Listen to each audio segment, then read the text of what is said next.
Mari dimulai. Bismillahirrahmanirrahim. Ada yang perlu ditanyakan dari brosurnya? Ada beberapa pertanyaan dari brosur. Ya. Di halaman pertama surat Ali Imran ayat 133 dan 134. A'udzu billahi minasyaitonir rajim. Wasari'u ila maghfiratin mir rabbikum wa jannatin 'arduhas samawati wal ard u'iddat lil muttaqin alladzina yunfikuna fis sarra'i wad dharra'i wal kadhiminal ghaidha wal 'afina 'anil nas wallahu yuhibbul muhsinin. Dan bersegeralah kamu kepada ampunan dari Tuhanmu dan kepada surga yang luasnya seluas langit dan bumi, yang disediakan untuk orang-orang yang bertakwa, yaitu orang-orang yang menafkahkan hartanya baik di waktu lapang maupun sempit, dan orang-orang yang menahan amarahnya dan memaafkan kesalahan orang. Allah menyukai orang-orang yang berbuat kebajikan.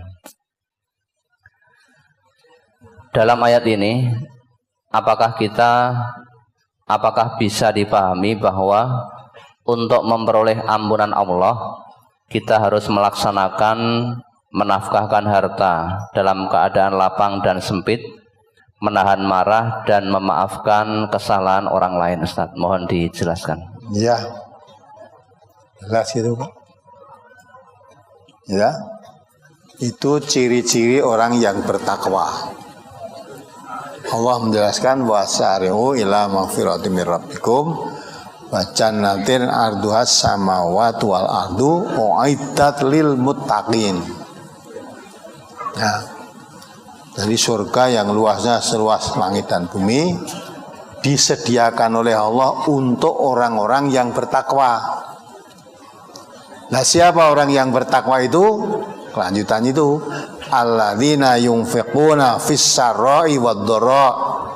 Dari orang yang bertakwa itu orang yang nafkahkan hartanya baik di waktu lapang maupun sempit. Ya. Wal kadhiminal ghaidha.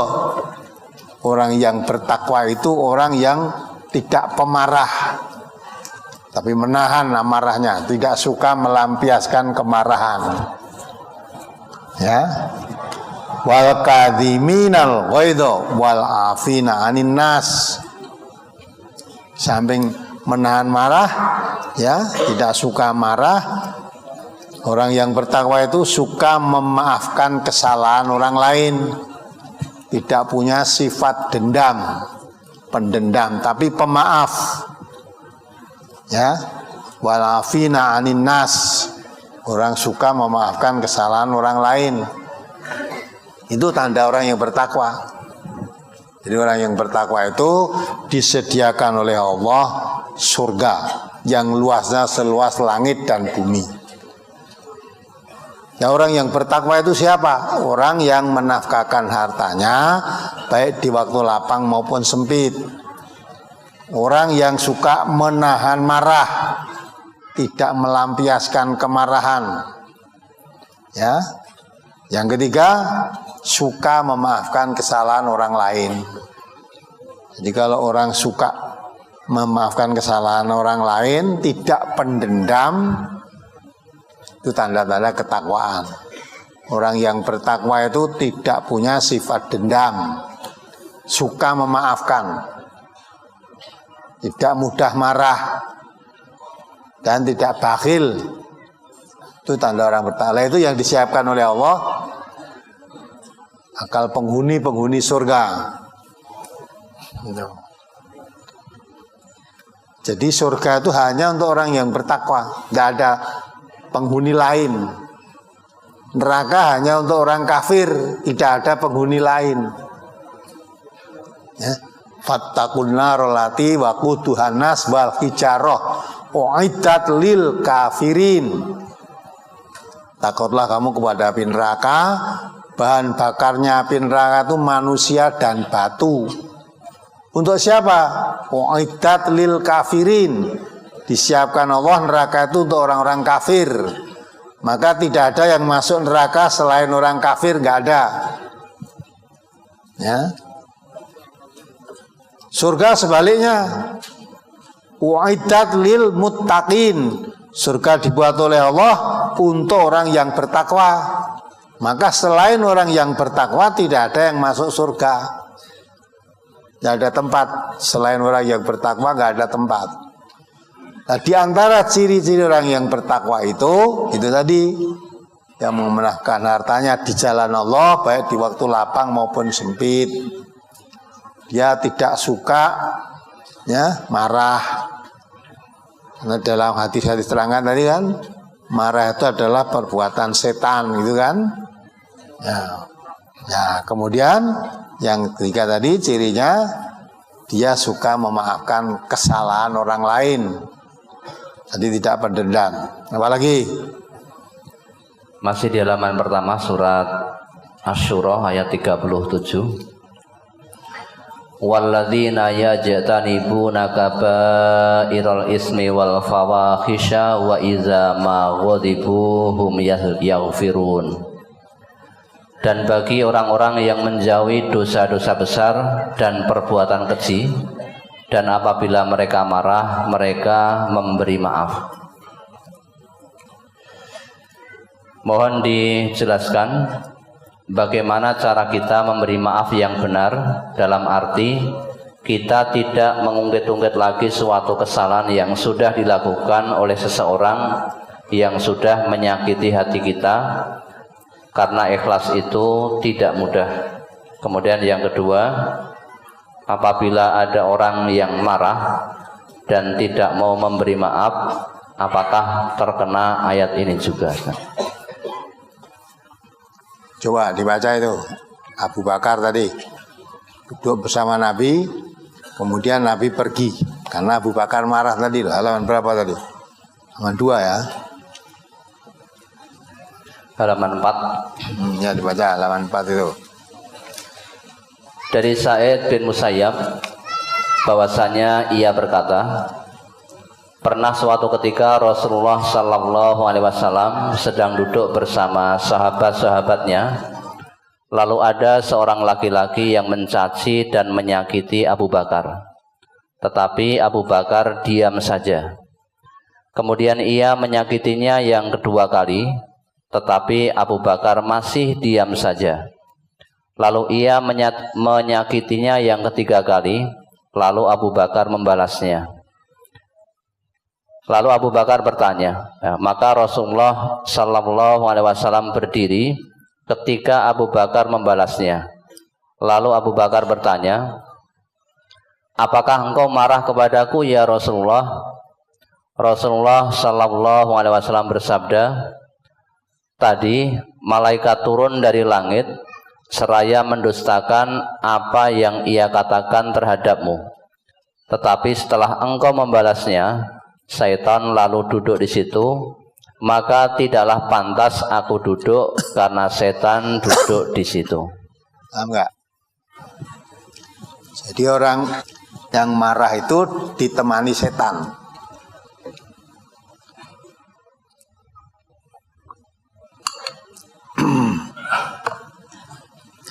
Ketika Nabi duduk bersama sahabatnya termasuk Abu Bakar, kemudian ada orang datang marah memaki-maki Abu Bakar, ya, dengan menyakiti hati. Jadi mengatakan kepada Abu Bakar yang tidak semestinya.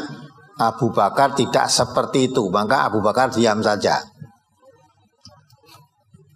Orang itu tidak mengerti. Abu Bakar diam, dia terus yang kedua kalinya Abu Bakar masih diam. Nah, setelah yang ketiga kalinya Abu Bakar membalas, ya, caci makian tadi dibalas oleh Abu Bakar. Ya, begitu Abu Bakar membalas caci makian orang tadi, Nabi pergi. Sahabat bertanya, ya Rasulullah, mengapa engkau pergi? Apa engkau marah dengan aku? Nabi menjawab, ketika kamu tadi diam, malaikat dari langit turun mendustakan pembicaraan orang itu tadi. Artinya apa yang dibicarakan orang itu tidak terjadi pada dirimu. Malaikat menyengkuyung membenarkan. Kamu tidak seperti itu. Tapi setelah kamu membalasnya, malaikat pergi, setan yang datang. Karena setan datang, seorang nabi tidak mau duduk bersama setan. Paham nggak ini? Nggak ada. Dimarah itu temannya setan. Maka kalau kamu dicaci maki orang, kalau memang kamu tidak berbuat apa-apa, biarkan saja lah. Biarkan saja. Wah, ini ya rekoso. Pancen marah itu, menahan marah itu rekoso kok. Ya, menyambung orang, memutus kamu itu juga rekoso. Padahal Nabi mengatakan sil mangkoto aka.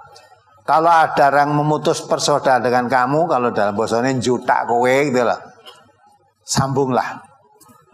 Kalau ada orang tidak mau menegur kamu, kalau ketemu kamu tegurlah dia. Itu menegur orang yang mendiamkan itu ya berat.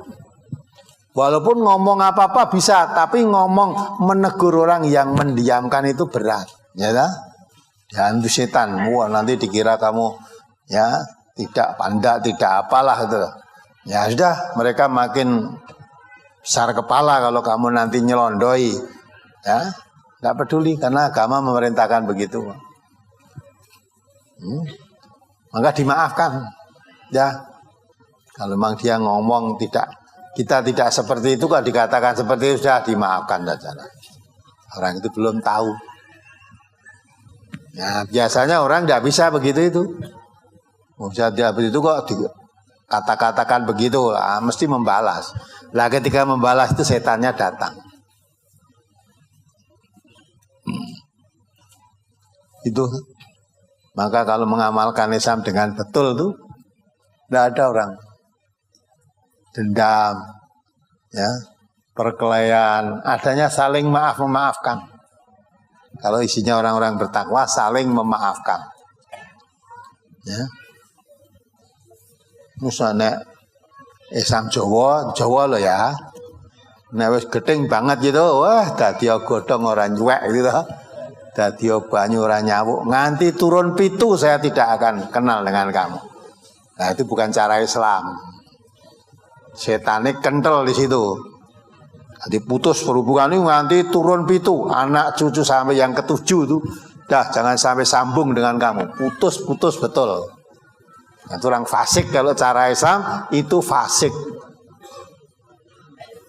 Maka Nabi mengatakan, kalau orang saling mendiamkan, mana yang lebih baik ya Rasulullah? Orang yang lebih baik yang memberi salam lebih dahulu. Jadi kalau diam-diam, orang yang lebih baik itu yang menegur lebih dahulu. Kalau orang yang mengajak betah-betahan, ya itu bukan orang baik, itu orang jelek. Maka jadi orang baik itu berat juga. Perasaannya dia digoda setan. Kalau kamu mendahului menegur, nanti kamu dikatakan begini, begitu, dan sebagainya. Saya makin besar kepala, kamu dikatakan salah, tidak peduli. Kalau orang beramal karena hanya mengharap ridha Allah, manusia mau mengatakan apa silakan. Karena kami sudah berekrar, inna sholati wa nusuki wa mahyaya wa mamati lillahi rabbil alamin. Kalau sudah lillah, manusia mau berkata jelek, baik, tidak peduli. Yang penting saya berbuat ini mengharap ridhonya Allah. Nah, itu. Maka orang yang datang ke sini kan kita ya harus berusaha mengamalkan ayat itu. Ya. Minta maaf Ustaz, wah. Dulu saya memaki-maki, padahal kenal pun belum pernah tapi sudah memaki-maki. Misuh-misuh soal-soal. Tak perhatikan betul. Radio atau TV kok baik, maka datang ke sini minta maaf. Sebelum kamu minta maaf sudah saya maafkan. Ya, sudah saya maafkan. Nah kita harus dilatih, dan kita nggak usah membalas. Kalau membalas yang lebih baik itu idfa bilati hiya ahsan, itu cara Quran begitu. Kalau kamu diperbuat jelek oleh manusia, balaslah dengan yang lebih baik. Fa idzal ladzi bainaka wa bainahu adawatun ka'annahu waliyyun hamim. Kamu diperbuat jelek, kamu balas baik. Ya, kalau kamu balas baik, kalau orang itu punya akal, ya, lu saya berbuat jelek kok dibalas baik. Tentu tidak meneruskan kejelekannya. Maka Allah katakan, kalau kamu membalas kebaikan sehingga orang yang tadinya merasa bermusuhan dengan kamu akhirnya menjadi sahabat yang setia. Wong iki dicaci maki, dielek-elek, dimusuhi kok balasannya apik wae gitu. Dia pinjam apa-apa kepada saya tidak saya beri, ya, saya punya tidak boleh diminta, haram hukumnya. Lah kok malah memberi apa-apa kepada saya? Bukankah Nabi mengatakan silman qata'aka wa'ti man haramak? Sambung orang yang memutus kamu, berikan sesuatu kepada orang yang mengharamkan memberi sesuatu kepadamu. Wa'fu aman dalamak, maafkan orang yang mendolimi kamu. Kurang apa Islam itu? Didolimi dimaafkan. Ya, dia mempunyai sesuatu kita membutuhkan, minjam pun tidak boleh, apalagi kok minta. Minjam pun haram. Seolah-olah dia mengharamkan memberi pinjaman kepada kita. Kita punya, kita berikan. Ya. Apa yang kurang Islam itu? Maka itulah orang kalau mengamalkan Islam dengan betul tuh dunia ini aman, tentram, damai. Kamu dikatakan tidak beriman kalau kamu punya tetangga, tetanggamu merasa tidak aman karena perbuatanmu, itu kamu tidak beriman. Itu orang iman itu di mana saja harus berbuat selalu baik kepada siapapun. Apalagi halaman 2 masuk ke 3.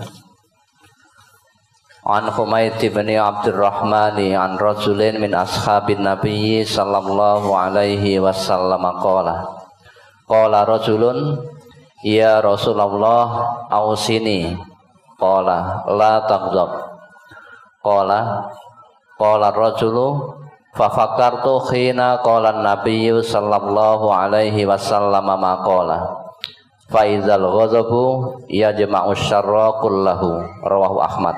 Nah, ini kan. Perhatikan. Dari Humaid bin Abdurrahman, dari seorang sahabat Nabi sallallahu alaihi wasallam, ia berkata, ada seorang laki-laki berkata, "Ya Rasulullah, nasihatilah saya." Rasulullah sallallahu alaihi wasallam bersabda, "Jangan marah." Perawi berkata, lalu orang laki-laki itu berkata, kemudian saya berpikir ketika Nabi sallallahu alaihi wasallam menyabdakan apa yang beliau nasihatkan itu. Jika demikian, marah itu mengumpulkan kejahatan seluruhnya. Mohon dijelaskan pada kalimat yang akhir ini, marah itu mengumpulkan kejahatan seluruhnya. Seluruh kejahatan bisa dilakukan karena marah. Kita enggak dengar berita di TV tadi ada orang tua membunuh anaknya karena apa? Marah. Ada anak membunuh orang tuanya karena marah. Malah akhir-akhirnya ada suami nembak istrinya. Dengar enggak itu? Nah ya, istrinya sendiri ditembak. Sampai mati wong ditembak. Kenapa? Nah, marah. Maka marah itu mengumpulkan semua kejahatan. Ya, semua kejahatan. Wis ngerampok bandane, mateni wonge udah. Marah karena arep konangan, gitu. Udah kamu iling-iling, semua kan pernah marah toh. Nah, coba ketika kamu marah apa yang kamu berbuat? Marah itu gelap mata. Dan marah suami dengan istri, anak ora salah apa-apa lewat ngarepe pak buak. Anaknya salah apa? Coba anaknya salah apa coba? Ya, ada istri marah dengan suaminya karena belanjanya kurang. Oh. Gitu. Anaknya ngerti-ngerti dimasukkan ke ini pas ngerebus apa godhog wedang panas anaknya celupis itu mati no ya. Nah itu apa saja sudah kalau marah itu. Maka marah itu dikatakan oleh Nabi mengumpulkan semua kejahatan. Maka jangan suka marah. Tadi ada orang minta nasihat pada Nabi, ya Rasulullah, nasihatilah saya. Nabi singkat jawabnya, la taghdab, jangan marah. Jangan marah.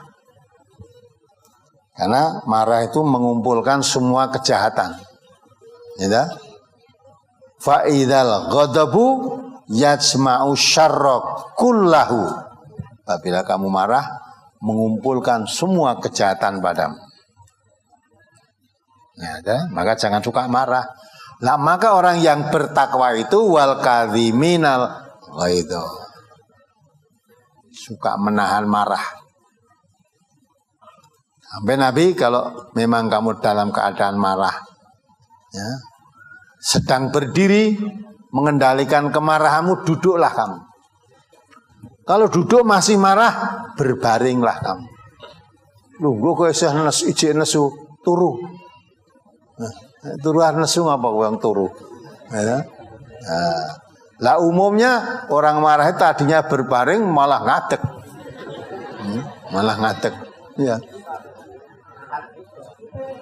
Mulai ambil apa sak kecekel ngono. Nah, aturan Islam itu kan sangat baik ya. Itu, jadi jangan suka marah. Kalau ingin masuk surga, jangan suka marah.